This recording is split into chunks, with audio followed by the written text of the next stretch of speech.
Mas Anies, soal tanggal 3 September ini kan menjadi perdebatan ya. Dari pihak Demokrat punya versinya sendiri, dari Mas Anies punya versinya sendiri. Tapi kemarin ada langkah dari Bendahara Umum Partai Nasdem, Ahmad Saroni, yang sebetulnya sudah ingin melaporkan ke Barreskrim Polri soal adanya berita yang tidak benar. Tapi kata Saroni di situ, ada telepon dari Pak Surya berita dan juga tidak ada benarnya apa ya? soal tanggal. Sebetulnya Gimana? tidak ada dari Mas Anies yang menyebutkan tanggal 3 September. Betul. Itu dari Demokrat menurut Saroni. Pada saat itu Saroni mengatakan tidak jadi melapor karena Pak Surya menelpon dan Mas Anies WA Saroni. Ya. Itu benar, Mas Anies? Benar. Kenapa Mas Anies mencegah itu? Ya, jadi saya mendapatkan kabar tentang rencana melaporkan. Kemudian saya kirim WA kepada Pak Sahroni, Bendum Partai Nasdem. Saya menyampaikan bahwa tidak perlu ada proses pelaporan. Karena kita ingin membangun suasana yang tenang, teduh. Lalu kami telepon, saling menjelaskan. Saya melihat ini sudah saatnya kita melihat ke depan. Dan sudah saatnya kita melihat bahwa persatuan itu penting untuk kita jaga. Ada batas-batasnya, di mana perbedaan-perbedaan itu jangan diteruskan. Karena kalau perbedaan itu diteruskan, maka akan menyulitkan untuk bisa melakukan usaha bekerja bersama lagi ke depan. Jadi saya pandang cukup sampai di situ. Dan kemudian saya terima kasih karena Pak Saroni bijak. Jadi beliau datang, tapi beliau sampaikan bahwa tidak jadi melaporkan. Oke. Lalu bagaimana ceritanya Mas Anies ketika dalam waktu singkat, Mas Anies tadi menyebut ya, dalam waktu singkat ada dinamika pada tanggal 25 sampai tanggal 29. Kemudian tiba-tiba kita dengar bahwa Mas Anies ini berpasangan dengan Caimin. Apakah sebelumnya PKB itu sudah ada dalam radar Mas Anies untuk diajak bergabung ke koalisi? Kalau PKB itu melakukan pembicaraan serius dengan saya, tidak pernah. Tapi bahwa PKB itu ada di dalam harapan saya, iya.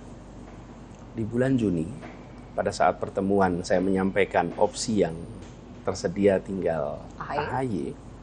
Pada saat bertemu dengan Pak SBY, pada saat bertemu dengan Pak AHY, saya sampaikan bahwa perlu diikhtiarkan untuk berbicara dengan Pak Muhaimin dan PKB.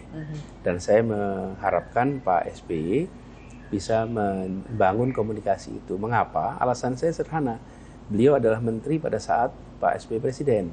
Dan beliau terpilih menjadi ketua partai pada saat Pak SBY presiden. Ya. Saya sampaikan harapan itu. Dan alasan saya adalah karena kita membutuhkan juga dukungan di Jawa Timur. Dan sebagian Jawa Tengah yang di situ adalah kekuatan dari PKB. Hal yang sama saya sampaikan kepada Pak Surya Paloh Nasdem. Pak, ini ideal bila kita bisa mengajak PKB. Karena Pak Surya Paloh dengan Pak Muhaimin sama-sama di koalisi pemerintahan, tentu bisa bicara. Kalau saya malah sulit, karena saya sudah statusnya capres, dan Pak Muhaimin itu berada di dalam koalisinya yang berbeda, ada komplikasi bila kita melakukan percakapan. Jadi saya minta tolong, Pak Surya Paloh rupanya melakukan itu, tetapi saya tidak tahu itu apa. Sebetulnya saya rasa juga ketemunya baru di ujung. Tapi pernah saya sampaikan soal ini.